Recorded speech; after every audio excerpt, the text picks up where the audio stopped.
تاریخ اسلام کے ماتھے پر کچھ نام ستاروں کی مانند چمکتے ہیں، جن کی شجاعت اور ایمان کی خوشبو سے آج بھی روحیں معطر ہوتی ہیں۔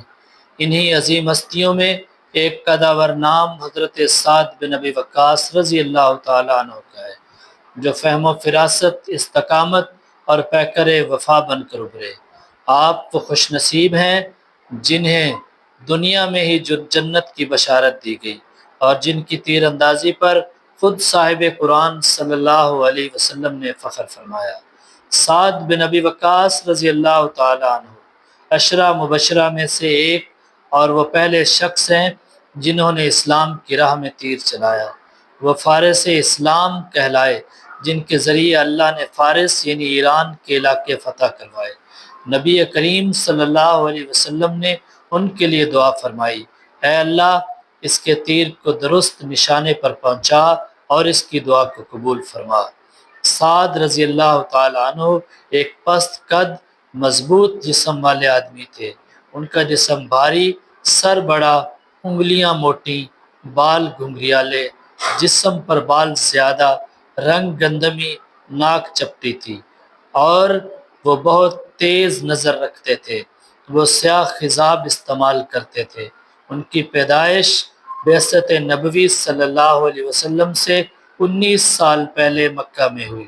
وہ قریش میں پلے بڑے اور تیروں کو سیدھا کرنے اور کمان بنانے کا کام کرتے تھے، جس کی وجہ سے وہ اسلام سے پہلے ہی قریش کے ماہر ترین تیر اندازوں میں شمار ہوتے تھے۔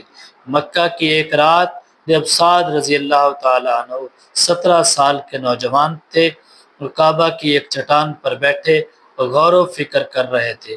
کبھی کعبہ کی طرف دیکھتے جو بتوں سے بھرا ہوا تھا، اور کبھی اس گھر کی طرف جہاں رسول اللہ صلی اللہ علیہ وسلم اپنے ابتدائی ساتھیوں کے ساتھ خفیہ طور پر قرآن سکھاتے تھے، یعنی دار ارقم۔ انہوں نے ایک اجنبی شخص کو دیکھا جو احتیاط سے اس گھر کی طرف جا رہا تھا۔ ان کے دل میں خیال آیا کہ وہ اس کا پیچھا کریں اور حقیقت معلوم کریں۔ وہ دروازے پر کھڑے ہو کر سننے لگے تو اندر سے قرآن کی تلاوت کی آواز آئی، وَاذْكُرِ اسْمَ رَبِّكَ وَتَبَتَّلْ إِلَيْهِ تَبْتِيلًا رَبُّ الْمَشْرِقِ وَالْمَغْرِبِ لَا إِلَٰهَ إِلَّا هُوَ فَاتَّخِذْهُ وَكِيلًا وَاصْبِرْ عَلَىٰ مَا يَقُولُونَ وَاهْجُرْهُمْ هَجْرًا جَمِيلًا۔ پھر یہ آیت سنی، فَكَيْفَ تَتَّقُونَ إِن كَفَرْتُمْ يَوْمًا يَجْعَلُ الْوِلْدَانَ شِيبًا۔ اس آیت نے حضرت سعد رضی اللہ تعالیٰ عنہ کے دل پر گہرا اثر کیا، اور وہ کانپ اٹھے، جسم میں لرزش طاری ہو گئی، اور بار بار اس آیت کو دہراتے رہے۔